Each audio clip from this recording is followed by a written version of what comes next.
साथियों नमस्कार। उत्कर्ष परिवार में आप सभी का स्वागत एवं अभिनंदन।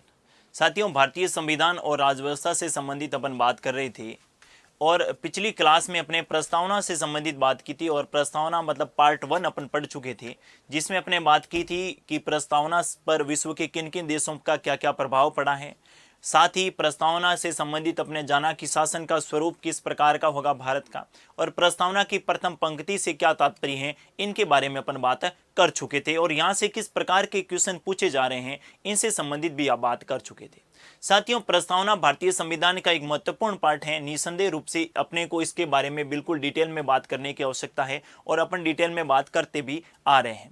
देखिए, संविधान से संबंधित भाषा का बड़ा महत्व होता है साथियों। इसी लिए मैं क्वेश्चन का लेवल किस प्रकार का होगा, क्वेश्चन में भाषा किस प्रकार से परिवर्तन करके आपका एग्जामिनर क्वेश्चन में क्वेश्चन दे सकता है, इनके बारे में भी साथ ही बात कर रहा हूं, ताकि केवल पढ़ने से और केवल याद करने से आपका एग्जाम जो है वो नहीं निकलेगा। एग्जाम समझ के साथ निकलेगा और समझ तभी डेवलप होगी जब आपके कंसेप्ट क्या रहेंगे पूरी तरीके से किसी भी सब्जेक्ट में क्लियर रहेंगे। संविधान एक समझने वाला विषय है साथियों, संविधान रटने वाला नहीं है। मात्र आर्टिकल याद कर देने से आपके संविधान में आपका एग्जाम क्लियर नहीं होगा, क्योंकि वर्तमान में आपने एग्जाम का जब लेवल देखा है, और मैं बात करूं वर्तमान के पीसीएस के एग्जाम की, पीएसआई के एग्जाम की या फिर यूपीएससी के एग्जाम की, तो वहां आर्टिकल से सीधे क्वेश्चन नहीं पूछे जा रहे।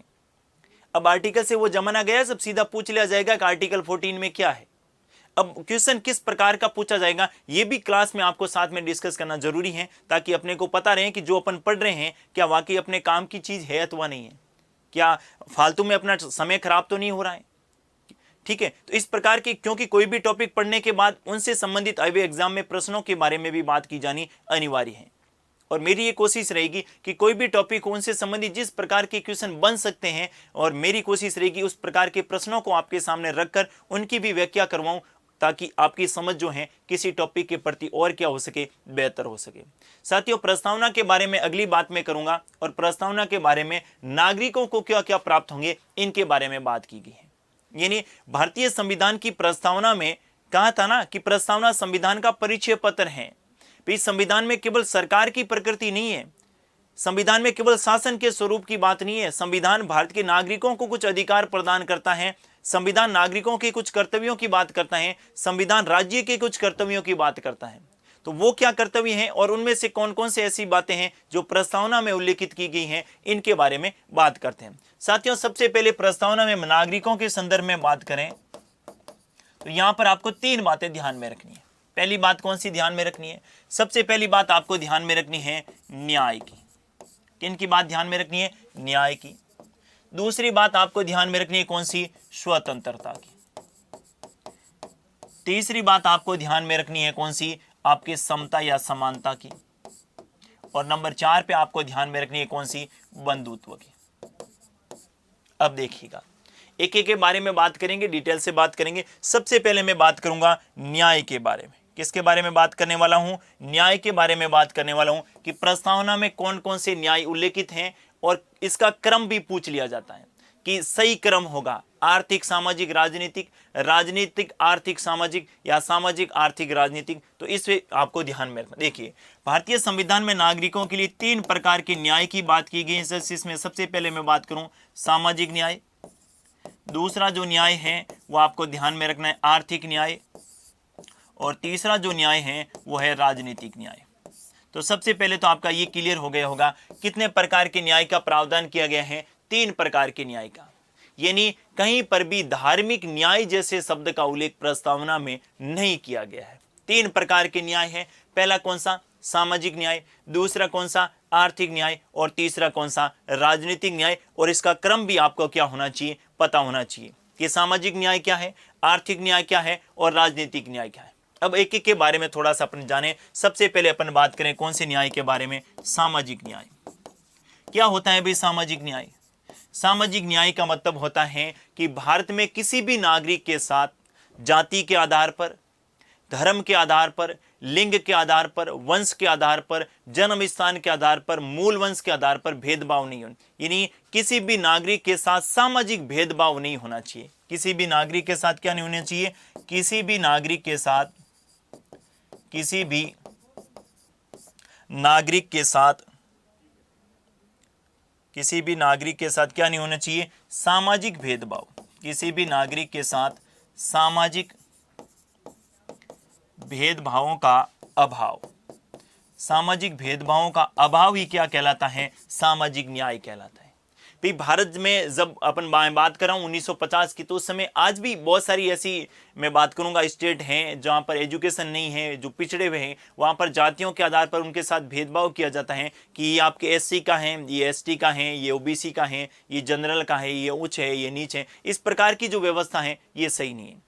भाई इंसान है हम सब, और इंसान की कोई जाति धर्म नहीं होती। भाई जब व्यक्ति ने आपके मानव ने जब जन्म लिया था, बच्चे ने, तो उनको ये थोड़ी पता है कि मैं हिंदू धर्म के घर में पैदा हो रहा हूँ, या जैन धर्म के घर में हो रहा हूँ, या फिर सिख के हो रहा हूँ, या फिर मैं आपके एससी में हो रहा हूँ, एसटी में हो रहा हूँ, दलित के घर में हो रहा हूँ, आदिवासी के घर में हो रहा हूँ। उनको जब बाद में आए तो तब पता चला कि मैं किसके घर में पैदा हूँ, और मैं अगर एससी के घर में हो तो मेरे साथ ये भेदभाव होगा। स्वतंत्र भारत में संविधान जब लागू हुआ तो संविधान में आर्थिक न्याय के साथ सामाजिक न्याय की बात की थी, और सामाजिक न्याय में ये बात थी कि भारत में किसी भी नागरिक के साथ किसी भी आधार पर सामाजिक भेदभाव नहीं होना चाहिए।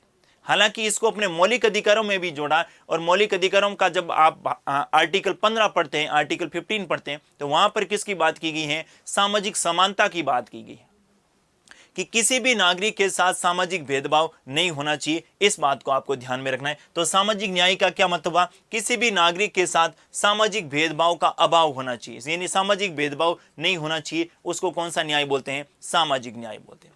दूसरा जो शब्द मैंने लिखा है वो कौन सा न्याय है, आर्थिक न्याय। दूसरा शब्द कौन सा है आपको ध्यान में रखना है। तो दूसरा मैंने शब्द लिखा है कौन सा, आर्थिक न्याय। आर्थिक न्याय।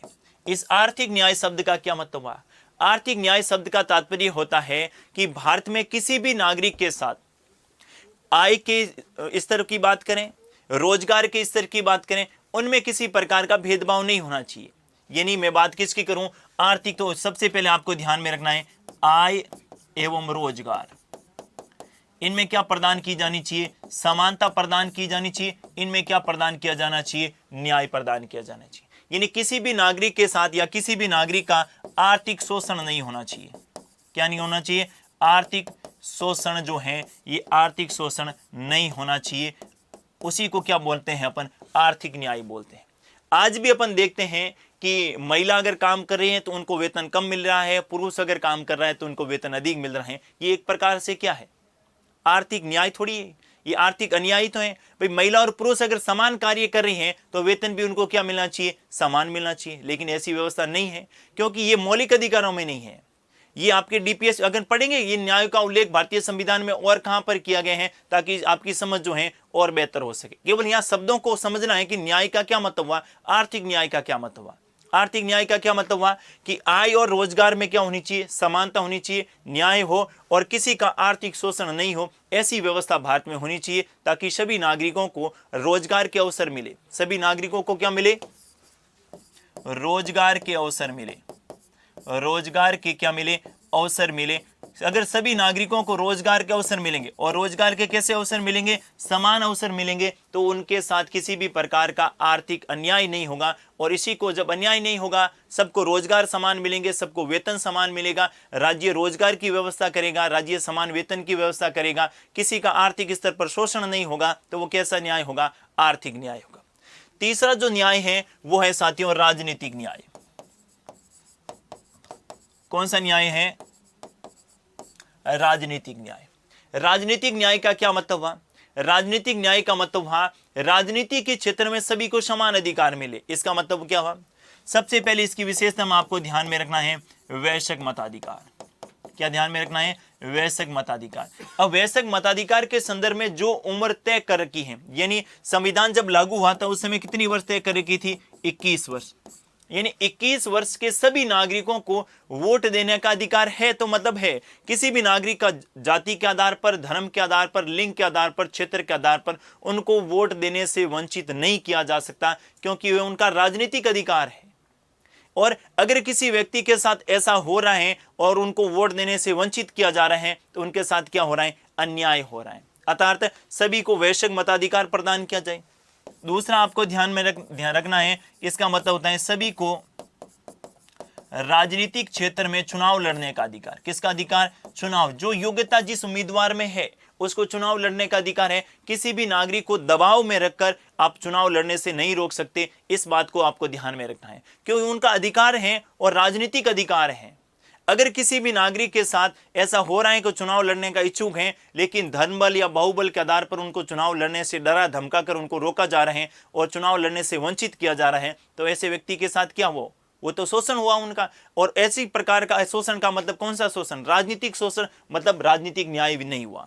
राजनीतिक न्याय का क्या मतलब हुआ? सभी को वैश्विक मताधिकार प्रदान किया जाए, सभी को चुनाव लड़ने के संदर्भ में जो आपने योग्यता तय कर रखी है, अगर कोई उम्मीदवार, अगर कोई नागरिक उस योग्यताओं का तय करता है, लागू करता है, उस पर अपने ऊपर अगर पूरी तरीके से वो फिट हैं तो वो चुनाव लड़ सकते हैं। उसके आधार पर किसी भी नागरिक के साथ भेदभाव नहीं होना चाहिए। ये कौन सा है आपके, कौन सा न्याय हो गया? राजनीतिक न्याय। तो तीनों प्रकार के न्याय की बात की गई साथियों। कौन कौन से न्याय की? तो सबसे पहले मैंने बात की सामाजिक न्याय की। कौन से न्याय की बात की? सामाजिक न्याय। दूसरे न्याय की बात की मैंने कौन से? आर्थिक न्याय। और तीसरा जो न्याय है जिनके बारे में मैंने बात की वो कौन सा न्याय है?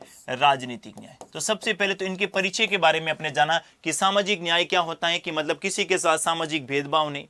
आर्थिक न्याय का मतलब होता है कि रोजगार और आय सभी को समान अवसर मिले और आर्थिक शोषण नहीं हो। और राजनीतिक न्याय का मतलब है सभी को वैश्विक मताधिकार मिले और राजनीतिक क्षेत्र में सभी को समान अधिकार मिले। अब इनका उल्लेख प्रस्तावना में तो है ही है, इनका उल्लेख कहां पर किया गया है?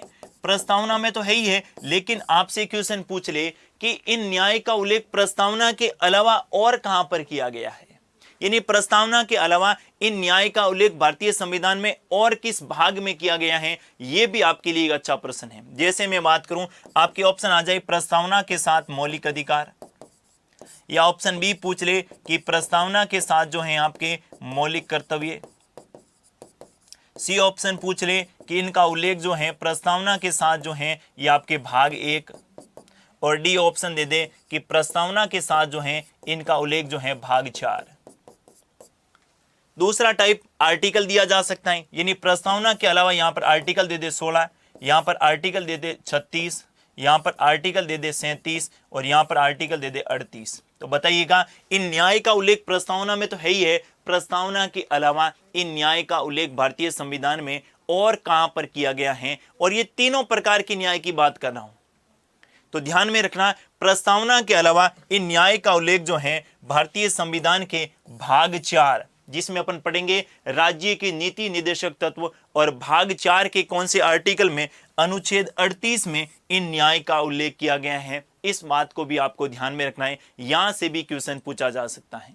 तो देखिएगा, इन न्याय का उल्लेख आपको ध्यान में रखना है, प्रस्तावना के अलावा अनुच्छेद 38 में भी किया गया है, 38 में भी किया गया है। और आर्टिकल 38 किससे संबंधित आता है? तो आपको ध्यान में रखना है, राज्य के नीति निर्देशक तत्वों से संबंधित, राज्य के नीति निर्देशक तत्वों से संबंधित हैं, अर्थात राज्य का ये कर्तव्य है, क्योंकि भाग 4 राज्य के जो नीति निर्देशक तत्व हैं ये राज्य के कर्तव्य हैं। और राज्य के कर्तव्यों में इस बात का प्रावधान है कि राज्य ऐसी व्यवस्था करेगा कि सभी नागरिकों को सामाजिक न्याय मिले, सभी नागरिकों को आर्थिक न्याय मिले और सभी नागरिकों को क्या मिले? आपके राजनीतिक न्याय मिले। इस बात को ध्यान में रखना है, इस प्रकार का क्वेश्चन भी पूछा जा सकता है। तो 3 प्रकार के न्याय के बारे में बात की। नेक्स्ट अपन बात करेंगे साथियों, वो आपके प्रस्तावना में उल्लेखित की गई है स्वतंत्रता।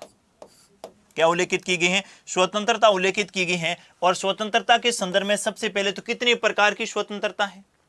दूसरा प्रश्न पूछा जा सकता है, स्वतंत्रताओं का सीक्वेंस क्या है और इन स्वतंत्रताओं का उल्लेख भारतीय संविधान की प्रस्तावना के अलावा और कहां पर किया गया है? ये आपके लिए अच्छा प्रश्न हो सकता है।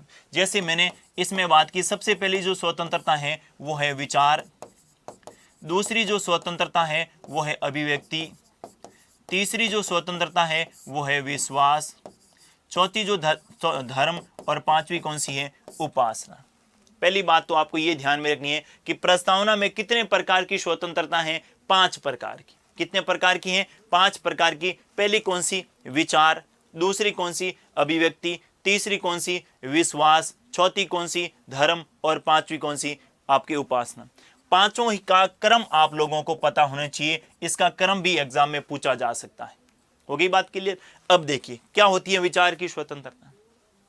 भारत के प्रत्येक नागरिक को अपने विचार प्रकट करने की क्या है, स्वतंत्रता है, जिसको हम बोल सकते हैं बोलने की स्वतंत्रता। विचारों को प्रकट करने का स्वतंत्रता रहेगी, किसी भी नागरिक पर कोई प्रतिबंध नहीं रहेगा। जब अपन आर्टिकल 19 पढ़ेंगे तो इसमें डिटेल में पढ़ेंगे कि विचार और अभिव्यक्ति की स्वतंत्रता क्या है और इस पर क्या क्या आपके निर्बंधन लगाए गए हैं कि अगर आपने ऐसा किया तो आपकी स्वतंत्रताओं पर प्रतिबंध लगाया जा सकता है। बस यहां पर सामान्यतः ध्यान में रखना है विचार की स्वतंत्रता। दूसरी की बात लिखी है अभिव्यक्ति। यानी ये जो विचार की स्वतंत्रता है इसी में अभिव्यक्ति शामिल है। मतलब इस अभिव्यक्ति के कई पार्ट होते हैं। जैसे मनुष्य अपनी अभिव्यक्ति को कई प्रकार से प्रकट कर सकते हैं, कोई बोलकर, लिखकर, गाकर, आपके हंसकर, यानी न्यूज़पेपर, सिनेमा, ये सारी अभिव्यक्ति की स्वतंत्रता में शामिल है। ठीक है, तो इस बात को ध्यान में रखना है, यानी विचार की स्वतंत्रता। और दूसरी कौन सी, अभिव्यक्ति की स्वतंत्रता। तीसरी कौन सी है, विश्वास। आप किस पे विश्वास करेंगे, नहीं करेंगे, राज्य आप पर किसी प्रकार का कोई दबाव नहीं बनेगा, यानी विश्वास के संदर्भ में आप पूरी तरीके से क्या रहेंगे, स्वतंत्र रहेंगे। चौथी जो है वो कौन सी है, धर्म की स्वतंत्रता। कौन सी, धार्मिक मामलों में राज्य आपको क्या प्रदान करेगा, स्वतंत्रता प्रदान करेगा। और इसका उल्लेख आगे जब हम पढ़ेंगे आर्टिकल 25 से 28 तो वहां पर धार्मिक स्वतंत्रताओं का बिल्कुल अलग से पूरा डिटेल में मौलिक अधिकार पढ़ेंगे, उस समय बात करेंगे। और धर्म से संबंधित उपासना की स्वतंत्रता, यानी आप अपने धार्मिक मामलों में जो क्रियाक्रम वो किस प्रकार से करते हैं, यानी अपने भगवान को मानने के जो तौर तरीके हैं वो अलग अलग धर्मों में अलग अलग हैं। जैसे मुस्लिम धर्म के जो हैं वो क्या करते हैं, रोजे रखते हैं। हिंदू धर्म से संबंधित आपके फास्ट रखते हैं। जैन धर्म से संबंधित संतारा करते हैं। सिख धर्म से संबंधित लंगर की व्यवस्था उसको देखते हैं। तो अलग अलग धर्मों में अलग अलग व्यवस्थाएं। राज्य सरकार आप पर कभी प्रतिबंध नहीं लगाएगी कि आप रोजे न रखें, आप फास्ट ना करें। आप अगर पैदल जाएंगे किसी धार्मिक स्थल को देखने के लिए, वहां उनके दर्शन करने के लिए, तो भी जा सकते हैं। जैसे जाते हैं ना जत्थों में, अगर आप गाजे बाजे के साथ, राज्य आपके साथ कभी ऐसा नहीं कहेगा कि नहीं तू पैदल नहीं जा सकता, बैठिए और इस गाड़ी में बैठ के आपको जाना होगा, ऐसा राज्य कभी नहीं कहेगा। धार्मिक मामलों में उपासना, आप अगर पूजा की क्या, आप अगर पूजा, आपके भगवान किससे खुश होते हैं वो आपके ऊपर है। भाई खुश करने के जो तौर तरीके हैं उनको क्या बोलते हैं, उपासना की स्वतंत्रता है। तो उपासना की स्वतंत्रता सभी मामलों में रहेगी। लेकिन आगे जब अपन मौलिक अधिकार पढ़ेंगे तो इन धार्मिक स्वतंत्रताओं पर कुछ प्रतिबंध लगाएंगे। जैसे लोक व्यवस्था से संबंधित, आपके सदाचार से संबंधित और स्वास्थ्य से संबंधित, इनको ध्यान में रखते हुए धार्मिक स्वतंत्रताओं का क्या किया जाएगा, उपयोग किया जाएगा, धार्मिक स्वतंत्रताओं का अधिकार होगा। ऐसा नहीं कि किसी का स्वास्थ्य पर प्रतिकूल प्रभाव पड़े और अपन उसको धार्मिक स्वतंत्रता के नाम पर उनके शोषण करें। तो इस प्रकार को अपन जब मौलिक अधिकार पढ़ेंगे उस समय पढ़ेंगे। तो यहाँ पर थोड़ा सा आपको बेसिक बात ये ध्यान में रखनी है कि 5 प्रकार की स्वतंत्रताएं हैं। पहली विचार की है जिसमें बोलने का स्वतंत्रता है। दूसरी अभिव्यक्ति की है, विचार का ही अभिव्यक्ति का एक पार्ट विचार है, अभिव्यक्ति मनुष्य अपनी कई प्रकार से प्रकट कर सकते हैं। तीसरी जो है वो विश्वास की है। चौथी आपके धर्म की है। और 5वीं कौन सी है, उपासना। उपासना की थोड़ा सा ध्यान में रखना। उपासना का मतलब है पूजा विधि। उपासना को मैं क्या लिख सकता हूं, पूजा विधि। उपासना को क्या कह सकते हैं, पूजा विधि। अलग अलग धर्म में जो पूजा विधि होती है उसको अपन उपासना के नाम से जानते हैं। पहली बात तो आपको ये ध्यान में रखनी है। दूसरा क्वेश्चन साथियों यहां से ये बनता है कि ये जो विचार और अभिव्यक्ति की स्वतंत्रता है इनका उल्लेख प्रस्तावना के अलावा और भारतीय संविधान में कहां पर किया गया है। तो इनका उल्लेख भारतीय संविधान में प्रस्तावना के अलावा आप जब भारतीय संविधान का अनुच्छेद 19(1) कौन सा पढ़ेंगे, अनुच्छेद 19(1)(a) पढ़ेंगे। 19(1)(a) में क्या दे रखा है, विचार एवं अभिव्यक्ति की स्वतंत्रता, जिसको अपन बोलते हैं वाक एवं अभिव्यक्ति की स्वतंत्रता। क्या बोलते हैं, वाक एवं अभिव्यक्ति की स्वतंत्रता।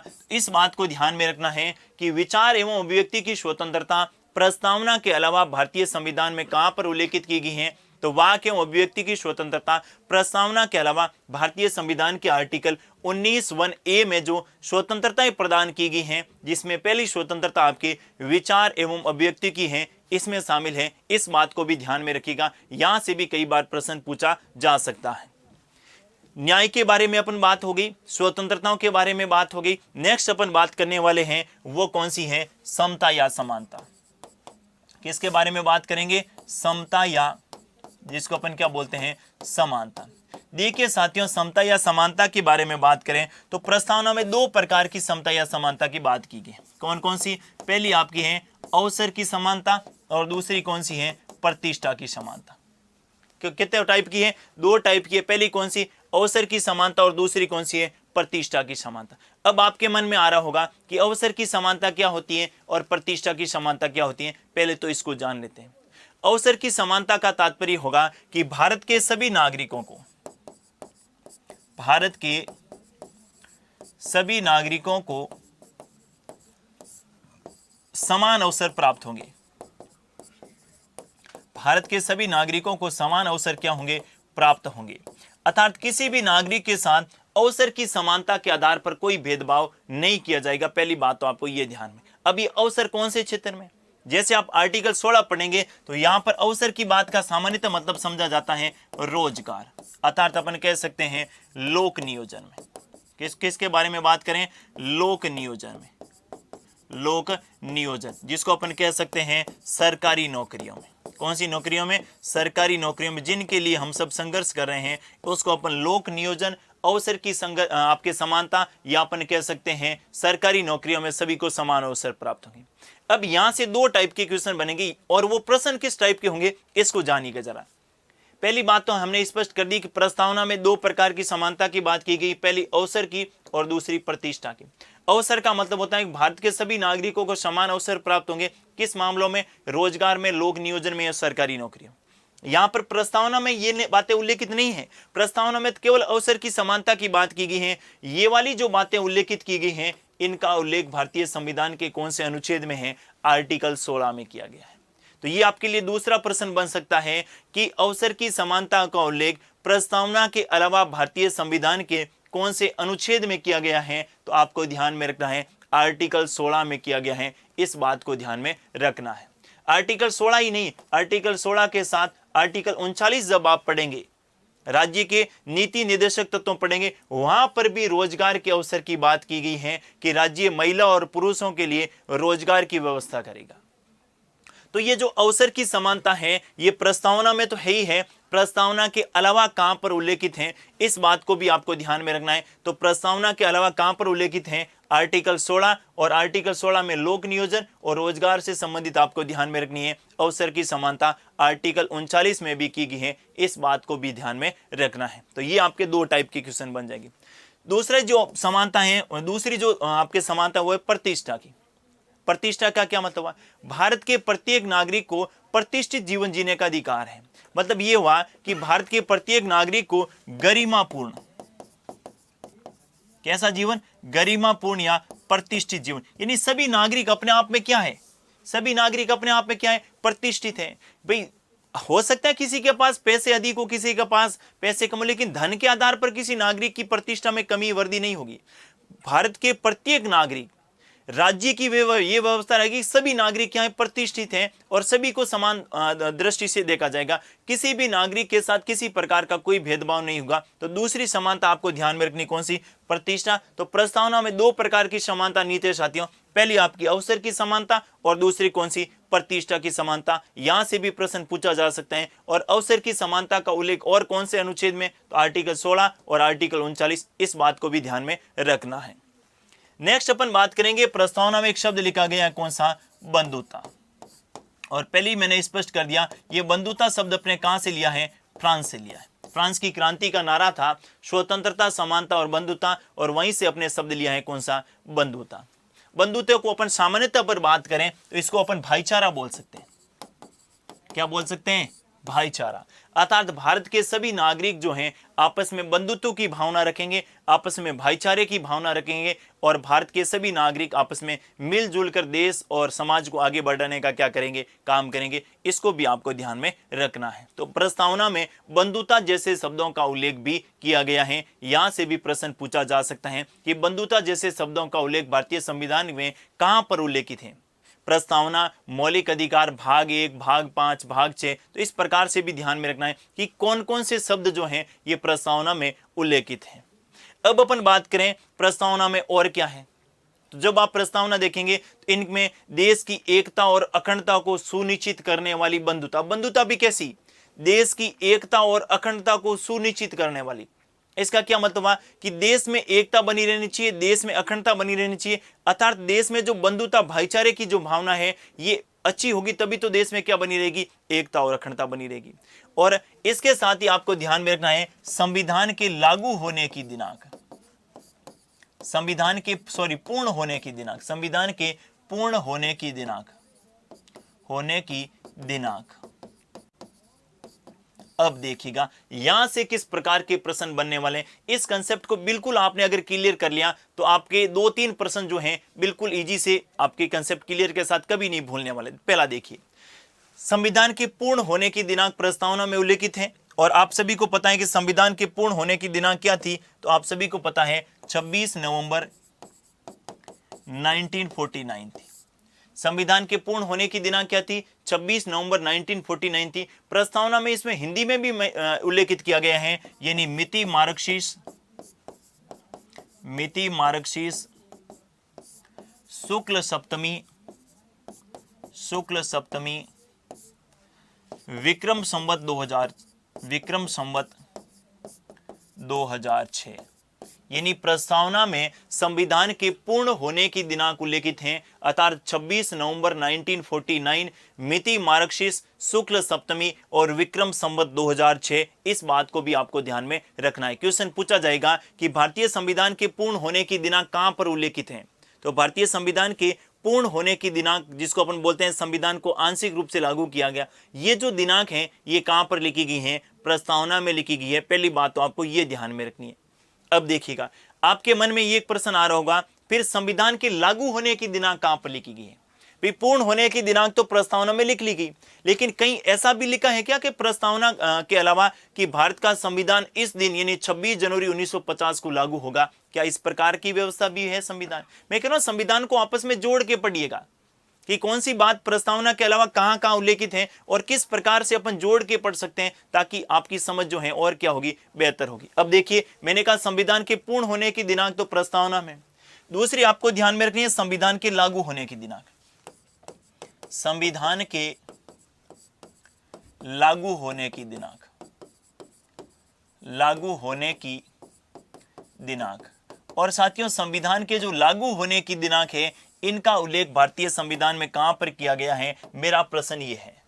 संविधान के लागू होने की दिनांक अगर आपको जाननी है तो आपको एक आर्टिकल देखना होगा, और वो आर्टिकल कौन सा होगा, आर्टिकल 394।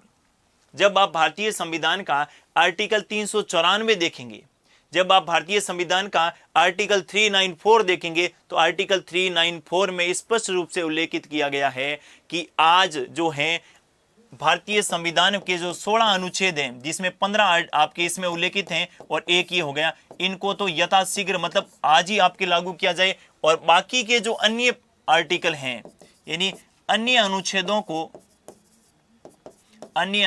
को कब लागू किया जाए, तो कहा 26 जनवरी 1950 को लागू होंगे, 26 जनवरी 1950 को क्या होंगे, लागू होंगे। अब आपके बिल्कुल क्लियर हो गया होगा, एक बार मैं इसको वापस से रिपीट कर देता हूं। यहां से दो टाइप के क्वेश्चन बनेंगे। पहला क्वेश्चन बनेगा प्रस्तावना किससे संबंधित, वो बनेगा कि संविधान के पूर्ण होने की दिनांक कहां पर उल्लेखित है। तो मैंने कहा संविधान के पूर्ण आपके कब हुआ था, 26 नवंबर 1949 को हुआ था, और इस दिन 16 अनुच्छेद लागू हुए थे, ये भी मैंने पहले की क्लास में जिक्र कर दिया था। इसका उल्लेख आपके प्रस्तावना में है, इसका उल्लेख तो कहां पर किया गया है, प्रस्तावना में किया गया है, और बिल्कुल लिखा गया है कि आज संविधान सभा की दिनांक 26 नवंबर 1949 को मिति मार्क्सिस शुक्ल सप्तमी विक्रम संवत 2006। हो गई बात क्लियर। लेकिन आपसे प्रश्न पूछे कि भारत का संविधान 26 जनवरी 1950 को लागू हुआ पूर्ण रूप से, इसका उल्लेख भारतीय संविधान में कहां पर किया गया है, इसका उल्लेख भारतीय संविधान के आर्टिकल 394 में किया गया। आर्टिकल 394 में उन 15 अनुच्छेदों का उल्लेख किया गया है जो आपके 26 नवंबर को लागू हुए थे, लेकिन साथ ही यह लिखा गया है कि इन 15 मतलब 15 + 1 16, इनके अलावा अन्य के जो आर्टिकल हैं, इनके अलावा अन्य संविधान का जो भाग बच गया है, वो सारा का सारा आपके 26 जनवरी 1950 को लागू होगा। इसका जिक्र भारतीय संविधान के कौन से आर्टिकल में है, 394 में है। यहां से भी अच्छा प्रश्न पूछा जा सकता है। तो आपसे पूछे पूर्ण होने की दिनांक, तो प्रस्तावना बताना है। आपसे पूछे कि संविधान का पूर्ण रूप से लागू कब हुआ, तो आपको कौन सा बताना है, आपके आर्टिकल 394। मैं कह रहा हूं ना, एग्जामिनर भाषा से आपका प्रश्न बदल देगा। भाषा ही तो है। भाषा से ये कह देगा कि जैसे एग्जामिनर ने क्वेश्चन पूछा कि भारतीय संविधान के पूर्ण होने की दिनांक का उल्लेख, आपका आंसर क्या आना चाहिए? प्रस्तावना। बिल्कुल कंसेप्ट क्लियर है। भारतीय संविधान के पूर्ण होने की दिनांक प्रस्तावना, और पूर्ण होने की दिनांक क्या है? 26 नवंबर 1949। दूसरा क्वेश्चन पूछेंगे कि भारतीय संविधान पूर्ण रूप से लागू हुआ, अर्थात 26 जनवरी 1950 को जब पूर्ण रूप से लागू हुआ, इसका उल्लेख कौन से अनुच्छेद में? तो आर्टिकल 394 में। इस प्रकार कंपैरिजन में पढ़िएगा, आपकी पॉलिटी और संविधान में समझ जो क्या होगी, बेहतर होगी। साथियों, इनके अलावा प्रस्तावना में और क्या उल्लेखित है? इनके अलावा प्रस्तावना में 3 शब्द और उल्लेखित किए गए हैं। वो आपके पहला शब्द है अंगीकृत, दूसरा शब्द है अधिनियमित, और तीसरा शब्द जो उल्लेखित है वो है आत्मर्पित। 3 शब्द उल्लेखित किए गए, कौन कौन से? अंगीकृत, अधिनियमित और आत्मर्पित। पहले तो इनका क्रम आप लोगों को पता होना चाहिए कि पहला शब्द कौन सा है? अंगीकृत, दूसरा शब्द कौन सा है? अधिनियमित, और तीसरा शब्द कौन सा है? आत्मर्पित। पहली बात तो आपको यह ध्यान में रखें। अब इनका अर्थ क्या है? अंगीकृत, जैसे यहां पर क्रम किस प्रकार का पूछा जाएगा, जैसे पहले दे दिया आत्मर्पित, दूसरा अधिनियमित, तीसरा अंगीकृत, या अंगीकृत, अधिनियमित, आत्मर्पित। तो आपका क्रम पता होना चाहिए, सीक्वेंस पता होना चाहिए कि जो प्रस्तावना में शब्द लिखे गए हैं 3, अंगीकृत, अधिनियमित और आत्मर्पित, और इनका सही क्रम यह है। अब इसका क्या अर्थ हुआ? तो अंगीकृत का मतलब होता है स्वीकार करना। क्या मतलब होगा? स्वीकार करना। अधिनियमित का मतलब होता है लागू करना। क्या मतलब होगा? लागू करना। और तीसरा जो शब्द लिखा है मैंने, आत्मर्पित, आत्मर्पित का मतलब होता है स्वयं को संविधान को सौंपना, स्वयं को संविधान को सौंपना। तो ये भी आपको ध्यान में रखने हैं। 3 शब्द मैंने आपके लिए स्पष्ट किए हैं। पहला अंगीकृत, दूसरा आत्मर्पित, दूसरा आपके अधिनियमित, और तीसरा आत्मर्पित। अंगीकृत का मतलब होता है स्वीकार करना, दूसरा अधिनियमित का मतलब होता है लागू करना, और तीसरा मैंने लिखा है आत्मर्पित का मतलब होता है स्वयं को संविधान को सौंपना। तो ये प्रस्तावना में क्या क्या बातें उल्लेखित थी, इनके बारे में तो अपन बात कर ही ली है। अब जैसे ही संविधान लागू हुआ, अब ये दिक्कत आ गई कि प्रस्तावना संविधान का भाग है अथवा नहीं है। प्रस्तावना संविधान का भाग है अथवा नहीं है, या आपसे अच्छा क्वेश्चन पूछा जा सकता है। इनको भी मैं क्लियर कर देता हूं। देखिएगा साथियों, जैसे ही संविधान लागू हुआ तो सबसे बड़ी दिक्कत क्या आ गई कि प्रस्तावना संविधान का भाग है या नहीं। प्रस्तावना संविधान का भाग है अथवा नहीं, ये आपके ध्यान में रखना है। अब यहां से पहला क्वेश्चन पूछेंगे कि ये बात किन्होंने कही थी संविधान सभा में कि प्रस्तावना संविधान का भाग है? 4 व्यक्ति दे देंगे, जैसे मैंने पहले कह दिया डॉक्टर भीमराव अम्बेडकर, दूसरा दे दिया सरदार पटेल, तीसरा दे दिया आपके तीसरा दे दिया मैंने जैसे आपके SC मुखर्जी, और चौथा दे दिया राजेंद्र प्रसाद। ऐसी बात किन्होंने कही थी कि प्रस्तावना संविधान का भाग है? मैं बात कर रहा हूं संविधान निर्माण को लेकर, जब संविधान सभा हुई तो इसको ध्यान में रखना है। डॉक्टर राजेंद्र प्रसाद ने कहा था, व्यक्ति के संदर्भ में बात करें तो डॉक्टर राजेंद्र प्रसाद ने कहा था, क्या कहा था? कि प्रस्तावना संविधान का भाग है। प्रस्तावना संविधान का भाग है। पहली बात तो आपको यह ध्यान में रखिए। यह बात किन्होंने कही थी? डॉक्टर राजेंद्र प्रसाद ने कही थी कि प्रस्तावना संविधान का भाग है। लेकिन संविधान में इस बात का कहीं पर भी कोई उल्लेख नहीं था, और जब तक कोई बात संविधान में उल्लेखित नहीं होती है तब तक उस अपन मान कैसे लेंगे कि राजेंद्र प्रसाद ने निसंदेह रूप से संविधान सभा के अध्यक्ष थे, लेकिन उनकी कही की हर बात जो है वो संविधान में उल्लेखित थोड़ी थी। और प्रस्तावना तो अलग ही है ना, तो इसका किसी भाग में, जैसे भारत की संविधान की बात करूं तो प्रस्तावना तो शुरू में उल्लेखित है, फिर आपके भाग है, फिर आपके क्या है, शेड्यूल है, अनुसूचियां हैं। तो प्रस्तावना न तो भाग का हिस्सा है न अनुसूचियों का हिस्सा है, मतलब प्रस्तावना तो भाग से बिल्कुल ही क्या है, अलग है। अब अलग है इसका मतलब 2 दिक्कत है, पहला भाग है अथवा नहीं है, और दूसरा प्रस्तावना में संशोधन किया जा सकता है अथवा नहीं किया जा सकता। इनको लेकर मामला सुप्रीम कोर्ट में जाता है, और सुप्रीम कोर्ट में 1960 में, कब की बात कर रहा हूं मैं, 1960 में सुप्रीम कोर्ट में एक वाद आता है, कौन सा? बेरूबारी वाद। कौन सा वाद आता है? बेरूबारी वाद। जब अपन भाग 1 पढ़ेंगे इस बेरूबारी वाद का फिर से जिक्र आएगा, क्योंकि बेरूबारी एक स्थान था और इस बेरूबेरी स्थान को भारत ने, आपके बंगाल में पड़ता था, और भारत ने किसको दे दिया था? इस पूर्वी पाकिस्तान को दे दिया था। लेकिन बाद में विवाद हुआ, तो ऐसे तो भारत किसी भी क्षेत्र को किसी दूसरे देश को दे देगा। बाद में कहा कॉन्स्टिट्यूशन अमेंडमेंट करना पड़ेगा, और उसके बाद में अमेंडमेंट करके उस बेरूबारी क्षेत्र को किसको दिया गया? आपके वर्तमान का जो बांग्लादेश है, उस समय पूर्वी जो पाकिस्तान था उसको दिया गया। अब इसी बेरूबारी वाद से संबंधित एक आपके ये संवैधानिक व्याख्या से संबंधित बात थी कि प्रस्तावना संविधान का भाग है अथवा नहीं है। इस वाद में सुप्रीम कोर्ट ने स्पष्ट किया और कहा कि प्रस्तावना, क्या कहा बेरूबारी वाद में? बेरूबारी वाद में सुप्रीम कोर्ट ने कहा कि प्रस्तावना संविधान का भाग नहीं है। प्रस्तावना संविधान का भाग नहीं है। पहली बात तो ये कही। दूसरी बात कही, प्रस्तावना में संशोधन भी नहीं किया जा सकता। प्रस्तावना में संशोधन भी नहीं किया जा सकता, नहीं किया जा सकता। तीसरी बात क्या कही? तीसरी बात कही, किसी अनुच्छेद की भाषा संदिग्ध लगे, किसी भी अनुच्छेद की भाषा संदिग्ध लगे, अनुच्छेद की भाषा क्या लगे?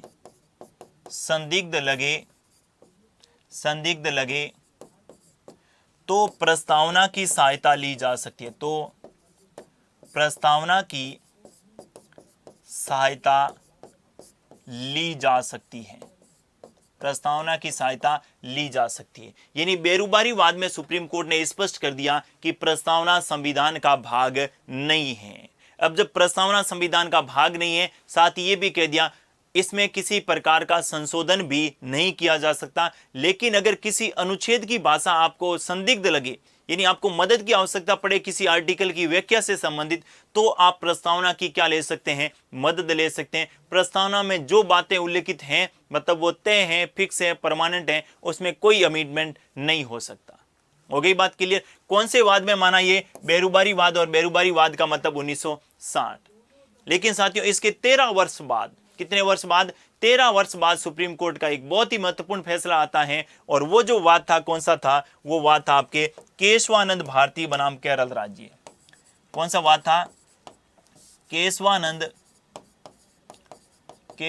भारती बनाम केरल राज्य। केशवानंद भारती बनाम कौन सा राज्य? केरल राज्य। और आप सभी को पता है कि ये बात है 1973 की, यानी अब तक की सबसे बड़ी संवैधानिक पीठ थी। 13 न्यायाधीशों की पीठ थी, और इस वाद में सुप्रीम कोर्ट ने अपने जजमेंट में कहा कि प्रस्तावना संविधान का भाग है।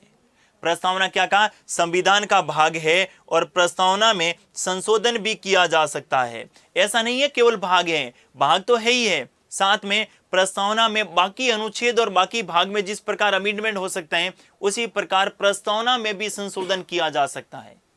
लेकिन एक बात ध्यान रखिएगा, अब बोले कि वो बात क्या, वो भी बता दीजिएगा।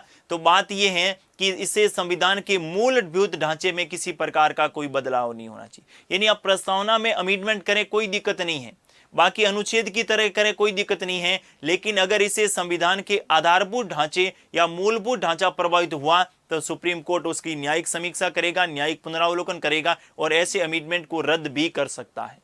यानी कुल मिला के बात यह है कि केशवानंद भारती वाद में सुप्रीम कोर्ट ने जो है ये मान लिया कि प्रस्तावना, क्या माना? कि प्रस्तावना संविधान का भाग है, प्रस्तावना संविधान का भाग है। पहली बात तो आपको ये ध्यान में रखनी। दूसरी बात इन्होंने कही कि जिस प्रकार, दूसरी बात ध्यान में रखिएगा, जिस प्रकार संविधान के अन्य भाग या अनुच्छेद में, अन्य भाग या अनुच्छेद में परिवर्तन किया जाता है, परिवर्तन या अपन कह सकते हैं संशोधन, अन्य भाग या अनुच्छेद में संशोधन किया जाता है, उसी प्रकार किसमें? प्रस्तावना में भी संशोधन किया जा सकता है। प्रस्तावना में भी क्या किया जा सकता है? संशोधन किया जा सकता है। बस यही बात महत्वपूर्ण है। यहां से 2 प्रश्न आपके पूछे जाएंगे। पहला प्रश्न, संविधान को प्रस्तावना का भाग माना था कौन से वाद में? केशवानंद भारती वाद में। प्रस्तावना में संशोधन किया जा सकता है, यह भी कौन से वाद में? केशवानंद भारती वाद में। प्रस्तावना को संविधान का भाग नहीं माना, कौन से वाद में? बेरुबारी वाद में। और प्रस्तावना में अमेंडमेंट नहीं हो सकता, यह भी किन्होंने कहा? बेरुबारी वाद में। लेकिन सुप्रीम कोर्ट ने यहां स्थिति को स्पष्ट कर दिया, आप प्रस्तावना में अमेंडमेंट कर सकते हैं, संशोधन कर सकते हैं, कोई दिक्कत नहीं है, लेकिन आपके द्वारा अगर किसी प्रकार का अमेंडमेंट किया, संशोधन किया, और इसे संविधान के अगर संविधान के मूल ढांचे में किसी भी प्रकार की कोई दिक्कत हुई, उसके साथ कोई छेड़छाड़ हुई, तो ऐसे अमेंडमेंट को आपके रद्द भी किया जा सकता है।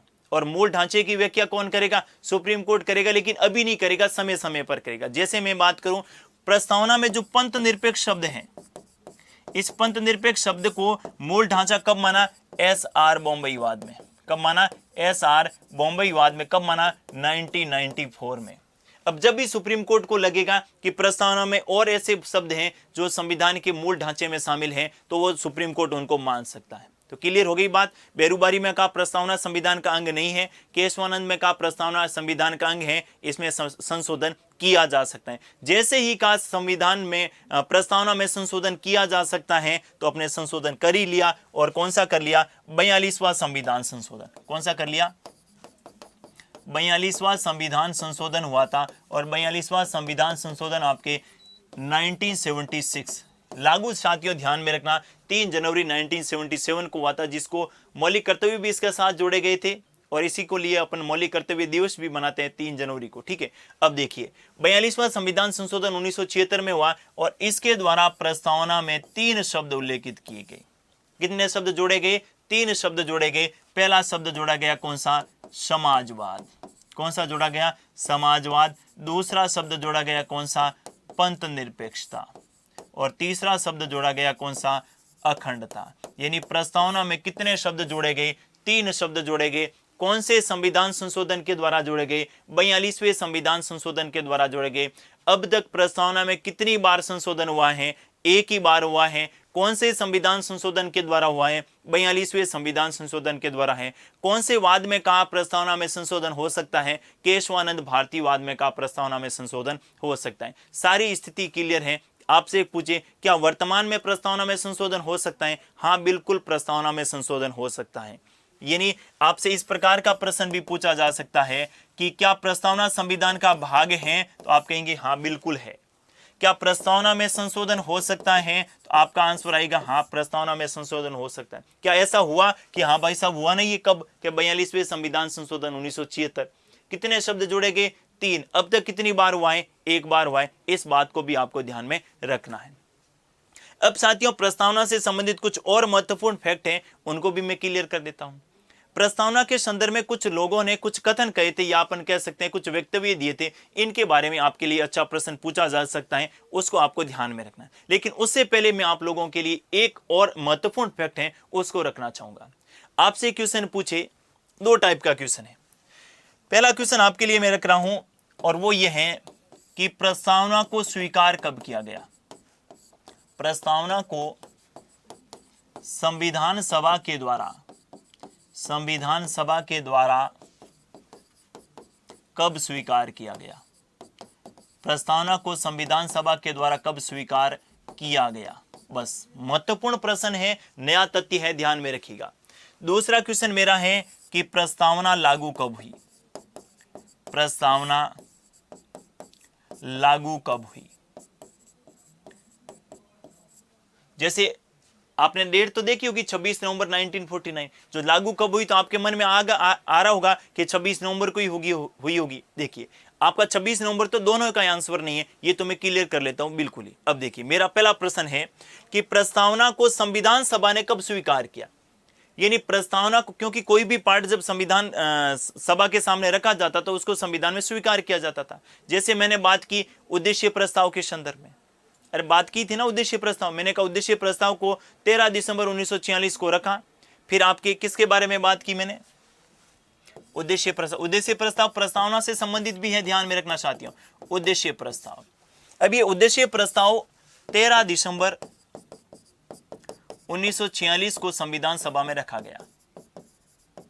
संविधान सभा में रखा गया। कब रखा गया था? 13 दिसंबर 1946, लेकिन इस दिन पारित नहीं हुआ। अब इस दिन पारित किया ही नहीं गया। क्यों नहीं किया गया? क्योंकि इस समय जो है आपके M.R. जयकर और इनके साथी डॉक्टर भीमराव अम्बेडकर ने कहा कि जब तक संविधान सभा में मुस्लिम लीग के सदस्य नहीं आ जाते तब तक अपन इस उद्देश्य प्रस्ताव को पारित नहीं करेंगे। क्योंकि उद्देश्य प्रस्ताव संविधान का एक प्रकार से खाका था कि अपन संविधान में किन किन बातों को जोड़ने वाले हैं। वो सारी 8 महत्वपूर्ण बिंदु थे उद्देश्य प्रस्ताव। अगर अपने जल्दबाजी में इस उद्देश्य प्रस्ताव को पारित कर लिया तो मुस्लिम लीग उनको तो कोई बहाना चाहिए, और वो उनको बहाना मिल जाएगा कि जब हमारी आवश्यकता नहीं है, अब आपने तो उद्देश्य प्रस्ताव को ही पारित कर लिया, आपने तय कर लिया कि संविधान किसके अनुसार बनने वाला है, तो फिर हमारी क्या आवश्यकता है, हम तो वैसे भी नहीं आएंगे। अर्थात संविधान सभा के एक बड़ा हिस्सा मतलब 73 मेंबर नहीं आ रहे थे, इस दिन इसको पारित नहीं किया था। इसके बाद में आप लोगों को पता है कि 22 जनवरी 1947 को उद्देश्य प्रस्ताव को क्या कर लिया गया था? पारित कर दिया गया था। क्या कर दिया गया था? पारित। क्योंकि पंडित नेहरू ने 22 जनवरी को संविधान सभा में कहा था कि हम इससे ज्यादा समय व्यतीत और नहीं कर सकते और समय ज्यादा खराब नहीं कर सकते, क्योंकि हमारे लिए इनकी विश्व मतलब भारत की कितनी न जाने लोगों की जो आशाएं हैं वो हमारे ऊपर टिकी हुई है। और हम कब से कह रहे थे कि संविधान बनाए, संविधान बने, और हम इस बात को लेकर अपन बैठ गए हैं कि जब तक मुस्लिम लीग नहीं आएगी तब तक अपन उद्देश्य प्रस्ताव को पारित नहीं करेंगे। तो हम इस स्पष्ट कर देते हैं कि अगर संविधान में कोई भी मेंबर जो है वो नहीं आएगा या कोई भी राजनीतिक दल नहीं आएगा, फिर भी संविधान का कार्य, संविधान सभा का कार्य नहीं रुकेगा। संविधान निर्माण की जो प्रक्रिया है कंटिन्यू रहेगी। अर्थात इस उद्देश्य प्रस्ताव के जो भाषण में यहाँ पर जो है पंडित नेहरू ने इसे स्पष्ट किया और आपके 22 जनवरी 1947 को उद्देश्य प्रस्ताव को पारित भी कर दिया गया। जब उद्देश्य प्रस्ताव को पारित किया गया, और यही उद्देश्य प्रस्ताव जो है वर्तमान संविधान की प्रस्तावना का क्या बना? आधार बना। इसी कारण साथियों प्रस्तावना को उद्देशिका भी कहा जाता है। इसको मैंने पहले भी आपके सामने जिक्र किया था, इस बात को भी आपको ध्यान में रखना है। अब मैं बात करता हूं प्रस्तावना से संबंधित। हाँ, यहां पर मैंने इसलिए लिया था, मैंने कहा प्रस्तावना को संविधान सभा ने कब स्वीकार किया। जैसे उद्देश्य प्रस्ताव को संविधान सभा ने कब स्वीकार किया था? 22 जनवरी 1947। उसी प्रकार प्रस्तावना को कब स्वीकार किया था, यह आपके लिए प्रश्न था। तो ध्यान में रखिएगा, प्रस्तावना को संविधान सभा ने स्वीकार किया था 17 अक्टूबर। ध्यान में रखिएगा साथियों, 17 अक्टूबर 1949। प्रस्तावना को संविधान सभा ने कब स्वीकार किया था? 17 अक्टूबर 1949। बिल्कुल स्पष्ट है, क्लियर है, ध्यान में रखिएगा। अगर एग्जाम में क्वेश्चन पूछा गया तो आप में से वही इस प्रश्न को सही कर पाएंगे जिन्होंने इस प्रकार के तथ्य को पढ़ा है। क्योंकि किसी भी गाइड में इस प्रकार की, आप जब संविधान सभा की बेस की लेकर जब किताबें पढ़ते हैं, इसमें इस प्रकार के तथ्य स्पष्ट रूप से आपको उल्लेखित मिलते हैं। और वहां पर स्पष्ट किया गया है कि प्रस्तावना को 17 अक्टूबर 1949 को संविधान सभा ने क्या किया? स्वीकार किया। दूसरा मेरा क्वेश्चन है कि प्रस्तावना लागू कब हुई? तो प्रस्तावना लागू कब हुई? अब आपके सामने या दो विकल्प लेकर आप कंफ्यूजन होंगे। दो विकल्प कौन कौन से? पहला विकल्प तो आपका रहेगा कि क्या 26 नवंबर 1949 को लागू हुई थी, या फिर दूसरा विकल्प रहेगा 26 जनवरी 1950 को लागू हुई थी। आपने संविधान पूरा पढ़ लिया, लेकिन अपने को पता नहीं कि प्रस्तावना कब लागू हुई। अब पहला विकल्प आपके सामने 26 नवंबर 1949। जिन्होंने नहीं पढ़ा है, स्पष्ट जिनको नहीं जानकारी है, वो सामान्यतः क्या करके आएंगे? 26 नवंबर 1949। लेकिन जिन्होंने इस प्रश्न में थोड़ी सी दिमाग लगा लिया, अब थोड़ा सा दिमाग क्या लगाना है वो देखिए। प्रस्तावना में एक शब्द उल्लेखित है, कौन सा साथियों? गणराज्य। कौन सा शब्द है? गणराज्य। और गणराज्य की को मैंने क्लियर किया था, मैंने कहा जिस देश का राष्ट्राध्यक्ष अर्थात राष्ट्रपति आपके निर्वाचित होता है, उस देश में क्या होता है? गणराज्य होता है। और निर्वाचित राष्ट्रपति की शपथ का जो बात है, ये कौन सी डेट को की थी? आपके 26 जनवरी को ली थी। अर्थात भारत कब गणराज्य हुआ, घोषित हुआ? 26 जनवरी को। और प्रस्तावना भी कब लागू की गई? 26 जनवरी को। इसका राइट आंसर क्या रहने वाला है? दूसरे वाले प्रश्न का जो राइट आंसर रहने वाला है वो है 26 जनवरी 1950। क्यों? गणराज्य के कारण। आपस में विरोधाभास नहीं हो। क्यों? कि अगर 26 नवंबर को कह देंगे तो गणराज्य तो कब घोषित हो रहा है? 26 जनवरी 1950 को। उससे पहले ही आपने प्रस्तावना को कैसे लागू कर ले? इसको रोकने के लिए आपके 26 जनवरी 1950 को प्रस्तावना को क्या किया गया? लागू किया गया। ये दो दिनांक आप लोगों को प्रस्तावना से संबंधित ध्यान में रखनी है। प्रस्तावना में कौन सी दिनांक उल्लेखित हैं? 26 नवंबर 1949। प्रस्तावना कब स्वीकार की गई? 17 अक्टूबर 1949। और प्रस्तावना कब लागू की गई? 26 जनवरी 1950। तीनों प्रश्न अलग हैं, तीनों आंसर अलग हैं। मुझे उम्मीद है कि आप लोगों को तीनों दिनांक बिल्कुल क्या हो गई होगी, क्लियर हो गई होगी। अब साथियों, प्रस्तावना के संदर्भ में कुछ और बातें मैं करूं तो प्रस्तावना के संदर्भ में कुछ लोगों ने कुछ कथन कहे थे, वो देख लेते हैं। जैसे देखिए, सबसे पहले मैं बात करूं ठाकुरदास भार्गव की। किनकी बात करूं? ठाकुरदास भार्गव। ठाकुरदास भार्गव जी ने प्रस्तावना के संदर्भ में कहा कि प्रस्तावना संविधान का सबसे महत्वपूर्ण भाग है, सबसे महत्वपूर्ण भाग है। प्रस्तावना संविधान का सबसे महत्वपूर्ण भाग है। ये कहने वाले कौन थे? ठाकुरदास भार्गव। भार्गव साहब ने दूसरी बात कही कि प्रस्तावना संविधान की आत्मा है। प्रस्तावना संविधान की क्या है? आत्मा है। ये भी बात किन्होंने कही थी? ठाकुरदास भार्गव ने। ठाकुरदास भार्गव जी ने कहा कि प्रस्तावना संविधान का आभूषण है। प्रस्तावना को संविधान का आभूषण कहने वाले भी कौन थे? ठाकुरदास भार्गव थे। इसको भी आपको ध्यान में रखना है। क्वेश्चन पूछा जा सकता है कि प्रस्तावना को संविधान का महत्वपूर्ण भाग किसने बताया? ठाकुरदास भार्गव ने। प्रस्तावना को संविधान की आत्मा किसने बताया? ठाकुरदास भार्गव ने। और प्रस्तावना को संविधान का आभूषण किसने कहा? ठाकुरदास भार्गव ने। दूसरा आपको ध्यान में रखना है, एक व्यक्ति थे के.एम. मुंशी, कन्हैया लाल माणिक्यलाल मुंशी, जिसके बारे में अपन बात कर चुके हैं जब अपने प्रारूप समिति पढ़ी थी तब। के.एम. मुंशी ने कहा कि प्रस्तावना संविधान की क्या है? जन्म कुंडली है। प्रस्तावना संविधान की क्या है? जन्म कुंडली है। और जन्म कुंडली का क्या मतलब हुआ कि जिस प्रकार किसी की जो लोग जन्म कुंडली पर विश्वास रखते हैं वो जन्म कुंडली दिखवाकर अपना पूरा आगे का भविष्य देख लेते हैं। इसलिए आपको भारतीय संविधान में क्या क्या बातें नीत हैं, क्या भारतीय संविधान का भविष्य है, वो पूरे कॉन्स्टिट्यूशन को पढ़ने की आवश्यकता नहीं है। आप मात्र और मात्र भारतीय संविधान की प्रियम्बल को पढ़ लीजिएगा, आप भारतीय संविधान की प्रस्तावना को पढ़ लीजिएगा, आपको पता चल जाएगा कि भारतीय संविधान का भविष्य क्या होने वाला है। अर्थात जन्म कुंडली कहने वाले विद्वान कौन थे? के.एम. मुंशी, कन्हैया लाल माणिक्यलाल मुंशी। इसको भी ध्यान में रखना है। साथियों, अगले एक विद्वान के बारे में बात करूंगा मैं, नानी पालकीवाला। नानी पालकीवाला बहुत ही अच्छे विद्वान थे, अच्छे वकील थे नानी पालकीवाला। नानी पालकीवाला ने कहा कि प्रस्तावना संविधान का क्या है? परिचय पत्र है। नानी पालकीवाला ने क्या कहा कि संविधान का अगर परिचय जानना है तो पूरे कॉन्स्टिट्यूशन, जिस प्रकार अपना जो वोटर आईडी होता है, जो आधार कार्ड या परिचय पत्र होता है, वो देखने से अपने को पता चल जाता है अपना नाम क्या है, फादर्स नेम क्या है, डेट ऑफ बर्थ क्या है और आपके एड्रेस क्या है। उसी प्रकार प्रस्तावना देखने से आपको मोटे मोटे तौर पर पता चल जाएगा कि संविधान की सर्वोच्च सत्ता किसमें निहित है, शासन का स्वरूप कैसा है, नागरिकों के लिए क्या प्रावधान किए गए हैं, ये बातें हैं। तो अर्थात अगर प्रस्तावना को संविधान का परिचय पत्र कहें तो कोई अपन कह सकते हैं गलत नहीं होगा। और उन्होंने कहा कि प्रस्तावना संविधान का क्या है? परिचय पत्र है। अब देखिएगा, एक विद्वान थे अर्नेस्ट बारकर। क्या नाम था? Ernest Barker. अर्नेस्ट बारकर ने कहा कि प्रस्तावना संविधान की कुंजी है। प्रस्तावना संविधान की क्या है? कुंजी है। इस बात को भी ध्यान में रखिएगा। ये कहने वाले कौन थे? Ernest Barker. अर्नेस्ट बारकर ने क्या कहा कि प्रस्तावना संविधान की क्या है? कुंजी है।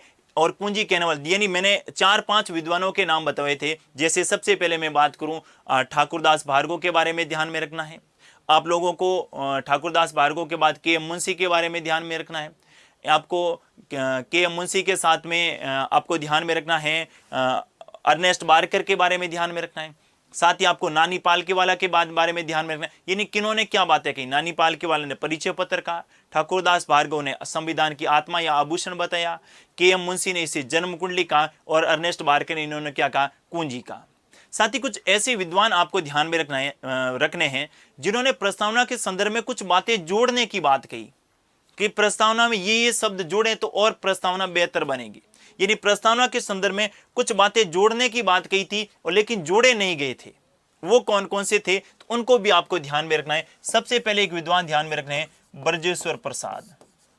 क्या नाम में ध्यान में रखना है? ब्रजेश्वर प्रसाद। और ब्रजेश्वर प्रसाद ने प्रस्तावना में क्या क्या जोड़ने की बात कही तो उन्होंने प्रस्तावना में जो है सबसे पहले आपके पंथ निरपेक्षता, ये बाद में जोड़ी गई 42वें संविधान संशोधन द्वारा, लेकिन ब्रजेश्वर प्रसाद ने शुरू में ही कह दिया था कि प्रस्तावना में क्या जोड़ा जाए? पंथ निरपेक्षता जोड़ा जाए। क्वेश्चन पूछा जा सकता है कि प्रस्तावना में पंथ निरपेक्षता जोड़ने की बात किन्होंने कही? ब्रजेश्वर प्रसाद ने। इन्होंने कहा कि प्रस्तावना में सैन्य शिक्षा को जोड़ा जाए। क्या जोड़ा जाए? सैन्य शिक्षा को जोड़ा जाए। इन्होंने कहा प्रस्तावना में निःशुल्क चिकित्सा सहायता को जोड़ा जाए।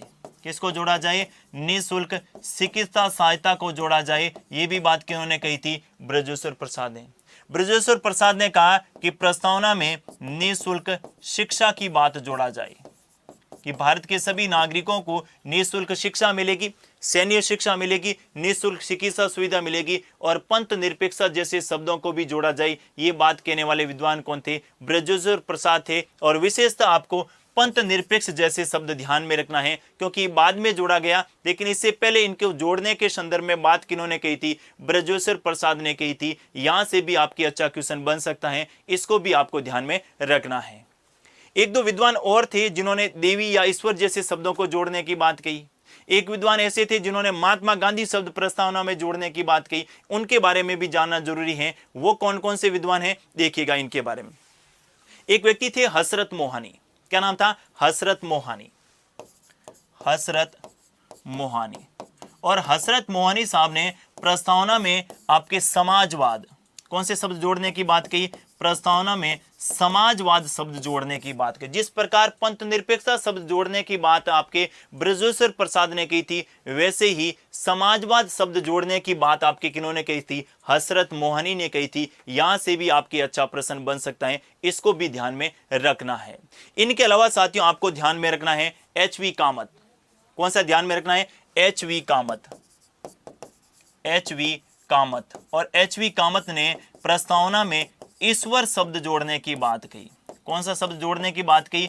ईश्वर शब्द जोड़ने की बात की, कि प्रस्तावना में एक शब्द जोड़ा जाए। कौन सा? ईश्वर शब्द का उल्लेख किया जाए। यानी हम भारत के लोग ईश्वर के लिए भारत को संपूर्ण प्रभुत्व संपन्न समाजवादी पंथ निरपेक्ष लोकतंत्रात्मक गणराज्य बनाएंगे। यानी ईश्वर जैसे शब्दों को जोड़ने की बात किसने कही थी? आपको ध्यान में रखना है, एच.वी. कामत ने। एक और विद्वान थे जिन्होंने प्रस्तावना के संदर्भ में देवी शब्द जोड़ने की बात कही। कौन से शब्द जोड़ने की बात कही? देवी शब्द जोड़ने की बात कही। और वो विद्वान थे रोहिणी कुमार चौधरी। किन्होंने? तो देवी शब्द के बारे में ध्यान में रखना है, किन्होंने कही थी? रोहिणी कुमार चौधरी। इन्होंने क्या कहा कि प्रस्तावना में कौन सा शब्द जोड़ा जाए? देवी शब्द जोड़ा जाए। इस बात को भी आपको ध्यान में रखना है। जैसे देवी शब्द के संदर्भ में जिस प्रकार ईश्वर शब्द के बारे में बात की, इस प्रकार देवी शब्द, यानी हम भारत के लोग देवी के लिए, मतलब क्या क्या न जाने संविधान सभा में प्रस्तावना को लेकर जब बहस हो रही थी तो क्या क्या विद्वानों ने क्या क्या बातें जोड़ने की बात कही थी, इसको भी ध्यान में रखना है। एक और विद्वान मैं आप लोगों के लिए लिख रहा हूं, जैसे एक विद्वान थी शिवनलाल सक्सेना। क्या नाम था? शिवनलाल सक्सेना। और शिवनलाल सक्सेना ने कहा कि प्रस्तावना में एक शब्द जोड़ना चाहिए। कौन सा? महात्मा गांधी। कौन सा शब्द जोड़ना चाहिए? कि गांधी जी के विचारों को भी प्रस्तावना में उल्लेखित किया जाना चाहिए और प्रस्तावना में महात्मा गांधी जैसे शब्दों का भी क्या किया जाना चाहिए? उल्लेख किया जाना चाहिए। साथियों ये कुछ नए तथ्य हैं, इसको आपको विशेष ध्यान में रखें। अभी तक इनसे किसी प्रकार का क्वेश्चन नहीं पूछा गया है, लेकिन अगर प्रस्तावना से संबंधित प्रश्न बनने की अगर आकांक्षा कहीं से लग रही है तो यहां से आपके पूछा जा सकता है कि प्रस्तावना में देवी शब्द जोड़ने की बात किन्होंने की? तो रोहिणी कुमार चौधरी। प्रस्तावना में ईश्वर शब्द जोड़ने की बात किन्होंने की? एच.वी. कामत। मतलब कुछ ऐसे विद्वान थे साथियों संविधान सभा में जिनके 20-30 ऐसे मेंबर थे जो एक्टिव मेंबर थे बिल्कुल। इनके बिना अपन कह सकते हैं अगर वो नहीं होते तो भारतीय न जाने भारत का संविधान किस रूप में होता। हर बेस में वो अपने कोई ना कोई बात जरूर रखते थे।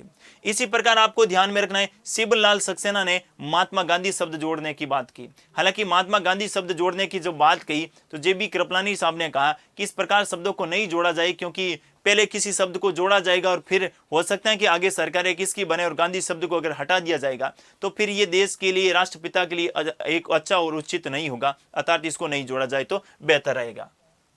हसरत मोहानी ने प्रस्तावना में कौन सा शब्द जोड़ने की बात कही थी? समाजवाद शब्द जोड़ने की बात कही थी। और ब्रजेश्वर प्रसाद ने प्रस्तावना में जो है पंथ निरपेक्षता, सैन्य शिक्षा, निःशुल्क चिकित्सा जैसे शब्दों को जोड़ने की बात कही थी। इस बात को भी ध्यान में रखना है। और मुख्यतः जो 3 दिनांक मैंने आप लोगों को बताई है साथियों, प्रस्तावना को स्वीकार कब किया गया? 17 अक्टूबर 1949।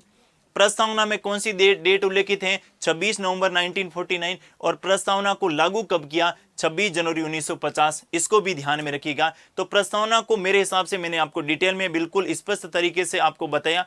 एग्जाम में किस प्रकार से प्रश्न पूछे जा सकते हैं इनके बारे में भी अवगत करवाया। प्रस्तावना से संबंधित कुछ नए तथ्य हैं जो आपको किताबों या गाइडों में नहीं मिलेंगे, इनके बारे में भी मैंने आपको लोगों को अवगत करवाया। और मुझे ऐसी उम्मीद है कि प्रस्तावना से संबंधित अगर आपका प्रश्न पूछा गया और आपके अगर कंसेप्ट क्लियर है तो आपका प्रश्न निश्चित तौर पर सही होगा, गलत किसी भी स्थिति में नहीं होगा। ऐसी ही उम्मीद मैं आप लोगों से करता हूं कि आप अपना अध्ययन जो है ये निरंतर बनाए रखें और उत्कर्ष पर अपना जो भरोसा किया है वो भी बनाए रखें। आज के लिए बस इतना ही, मिलेंगे अगली क्लास में, तब तक के लिए थैंक यू, धन्यवाद।